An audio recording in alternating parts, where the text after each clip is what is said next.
Hello दोस्तों, मैं मृगेंद्र और आप देख रहे हैं यूट्यूब चैनल ऑर्डरसन सोलर सिस्टम।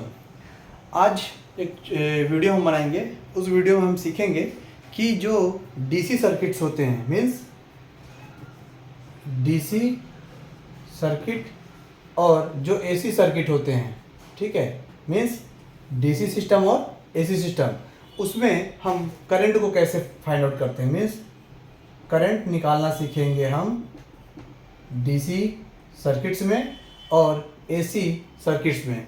तो यहाँ बेसिकली हम करंट को फाइंड आउट करना सीखेंगे, ठीक है, कि डीसी, अगर हमारे पास डीसी सिस्टम है तो डीसी सिस्टम में करंट कैसे निकालते हैं, और एसी सिस्टम है तो एसी सिस्टम में करंट को कैसे निकालते हैं। तो ठीक है, बहुत ही सिंपल सा फॉर्मूला है, आप ध्यान दीजिएगा। डीसी सर्किट में जब हम बात करते हैं डीसी साइड की, तो डीसी में जो करंट निकालने का फॉर्मूला होता है वो होता है P = V × I। P is the power, P हमारी क्या है, पावर है, V इज द वोल्टेज और I is the current. I क्या है, हमारी करंट है। तो ठीक है, अगर सपोज करते हैं मेरी पावर P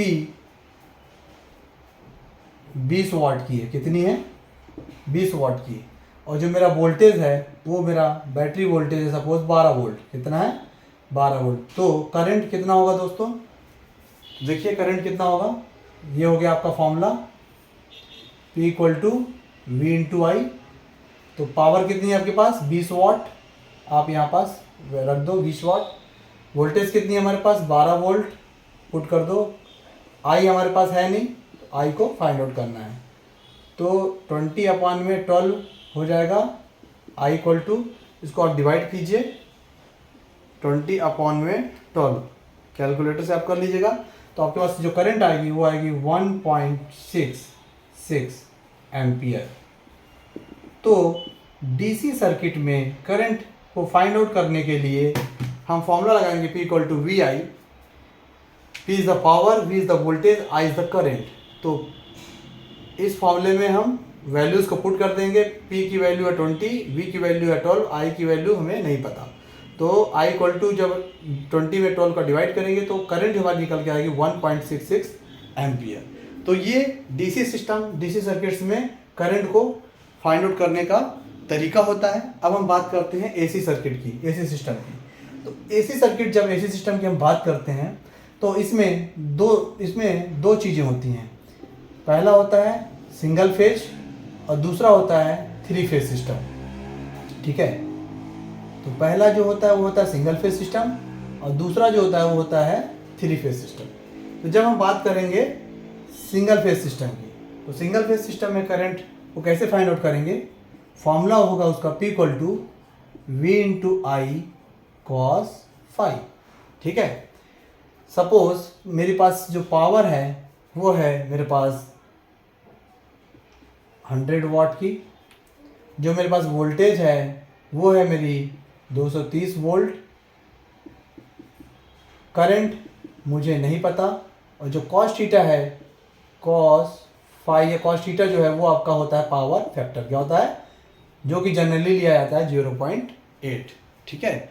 तो ये सारी वैल्यूज़ को आप इस फॉर्मूले में पुट कर दो, किस फॉर्मूले में, P = VI cos phi में। तो जैसे आप पुट करोगे तो आपके पास क्या आ जाएगा, 100 = 230 × I × 0.8। तो आप क्या करोगे, 100/230 × 0.8, तो ये आपका करंट यहाँ से निकल जाएगा। तो आइए कैलकुलेटर लेते हैं और निकालते हैं। 100/230 × 0.8। तो दोस्तों जो करंट निकल करके आएगा इसमें वो आपका आएगा 0.54 एम्पियर। यानी सिंगल फेज जो हमारा सिस्टम है उसमें जो करंट होगा I = कितना होगा, 0.54 एम्पियर होगा। अब हम बात करते हैं 3 फेज सिस्टम की, ठीक है। तो 3 फेज सिस्टम का जब करंट निकालेंगे तो उसके लिए हम क्या करेंगे, इसको मैं वाइप आउट कर देता हूँ।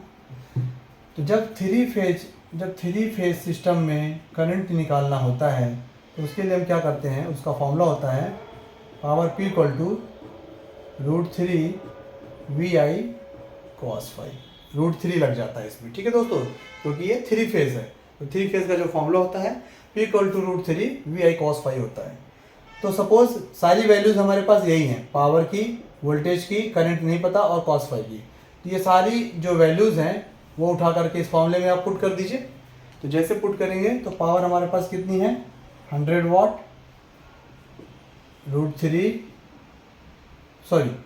जो वोल्टेज होगा यहाँ पे, चूँकि ये सिंगल फेज सिस्टम था तो वोल्टेज यहाँ पे कितना था, 230 वोल्ट। अब चूँकि यहाँ पे ये 3 फेज सिस्टम है, ठीक है, तो सबसे पहले हम क्या करते हैं, पावर P बराबर सपोज हम लिख ही लेते हैं, 100 वाट की पावर है, ठीक है, वोल्टेज आपका 3 फेज सिस्टम है तो 430 वोल्ट है, करंट हमको नहीं पता, और cos phi पता है, पावर फैक्टर है 0.8 होता है। ये सारी वैल्यूज उठा करके आप इस फॉर्मूले में पुट कर दो। जैसे आप पुट करोगे तो क्या आ जाएगा, 100 बराबर √3 430 I × 0.8। तो आपका जो I होगा वो कितना होगा, 100 अपॉन में √3 430 0.8, ठीक है। इसको हम कैलकुलेटर लेते हैं, निकालते हैं, 100 अपॉन में √3 × 430 × 0.8। तो दोस्तों ये आ गया वैल्यू 0.167, क्या आ गई, 0.167 एम्पियर की करंट आ गई। ये हो गया हमारा 3 फेज सिस्टम का करंट, ठीक है दोस्तों। तो इस तरीके से हम डीसी सर्किट्स यानी डीसी सिस्टम और एसी सर्किट्स यानी एसी सिस्टम में सिंगल फेज और 3 फेज अलग अलग सिस्टम की पावर मीन्स करंट को फाइंड आउट करते हैं, ठीक है। आशा करता हूँ दोस्तों आपको ये करंट निकालना अब आप सीख चुके होंगे, डीसी सिस्टम में कैसे करंट निकाला जाता है और एसी सिस्टम में सिंगल फेज और 3 फेज सर्किट का करंट कैसे निकाला जाता है और क्या फॉर्मूला होता है, वैल्यूज़ क्या क्या लेते हैं। इस तरीके से आप और कई सारे एग्जाम्पल को ट्राई कीजिएगा तो इसी पैटर्न में आप करंट को फाइंड आउट करना सीख जाएंगे, ठीक है दोस्तों। तो ठीक है दोस्तों, आशा करता हूँ आपको चीज़ें समझ में आई होंगी। इस वीडियो में फ़िलहाल इतना ही, मिलते हैं नेक्स्ट वीडियो में।